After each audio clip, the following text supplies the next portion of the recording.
Assalamualaikum warahmatullahi wabarakatuh. Selamat siang, salam sejahtera bagi kita semua. Salam. Pada siang ini, kami akan menyampaikan beberapa strategi peningkatan sumber daya manusia dalam melakukan pelayanan kesehatan di Rumah Sakit Tingkat 2 Muhammad Ridwan Maureksa. Dalam dunia pelayanan kesehatan, optimalisasi sumber daya manusia menjadi kunci utama untuk meningkatkan pelayanan. Peningkatan kualitas pelayanan memerlukan strategi yang tepat dalam pengelolaan sumber daya manusia.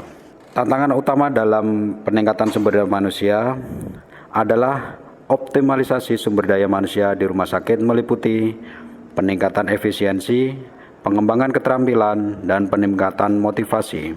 Mengatasi tantangan ini akan mendukung peningkatan kualitas layanan. Peningkatan sumber daya manusia dalam pelayanan kesehatan di lingkungan rumah sakit merupakan hal yang penting untuk meningkatkan kualitas layanan dan memberikan perawatan yang lebih kepada pasien. Berikut beberapa strategi yang dapat diimplementasikan untuk peningkatan sumber daya manusia dalam pelayanan kesehatan di rumah sakit. Kita perlu melakukan pelatihan dan pengembangan antara lain.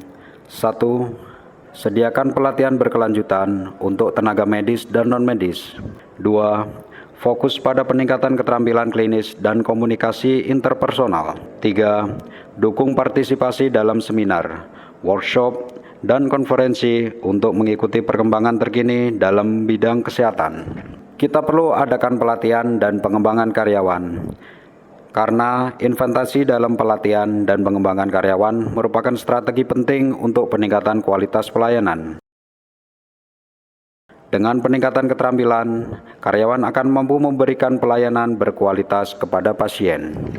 Kita juga perlu memberikan program mentoring, antara lain, yang pertama, implementasikan program mentoring di antara staf senior dan junior untuk mentransfer pengetahuan dan pengalaman. Yang kedua, berikan dukungan khusus kepada staf baru untuk membantu mereka beradaptasi dan lingkungan kerja rumah sakit. Kita juga melakukan evaluasi kerja secara rutin, antara lain lakukan evaluasi kinerja rutin untuk mengidentifikasi kekuatan dan area perlu ditingkatkan. Berikan juga umpan balik konstruktif kepada staf dan buat rencana tindakan untuk meningkatkan kinerja mereka. Fokus dalam peningkatan keselamatan pasien juga harus diutamakan, karena fokus pada penelitian keamanan pasien untuk mencegah kesalahan medis. Implementasikan protokol keamanan yang ketat untuk lakukan audit reguler untuk memastikan kepatuhan. Guna peningkatan kesejahteraan, promosi kesejahteraan staf harus diutamakan. Sediakan program kesehatan dan kesejahteraan untuk meningkatkan kesehatan dan produktivitas staf. Lakukan survei kepuasan staf secara berkala dan tanggapi masukan mereka. Dalam hal penggunaan teknologi, implementasikan teknologi kesehatan yang baru untuk meningkatkan efisiensi dan akurasi dalam pelayanan kesehatan.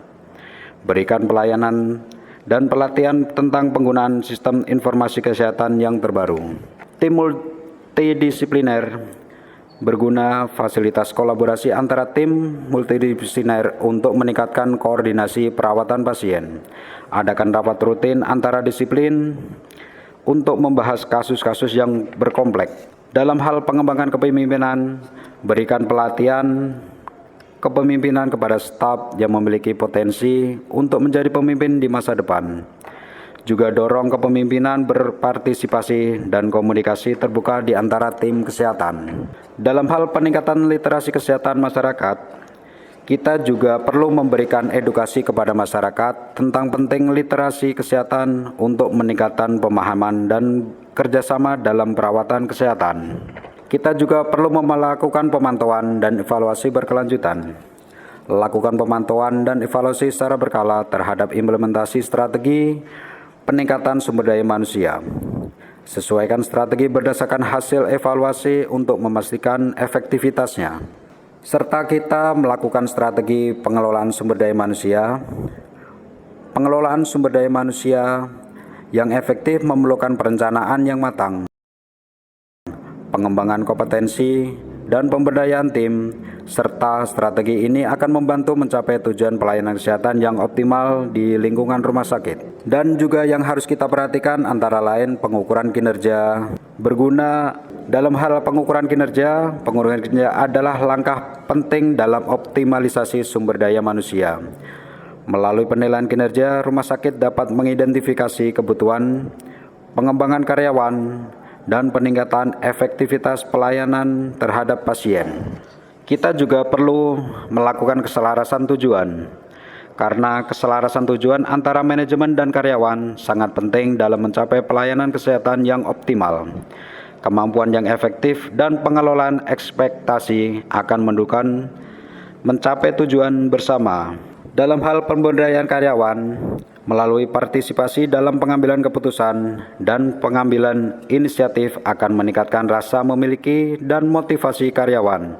Hal ini akan berdampak pada peningkatan kualitas pelayanan yang diberikan.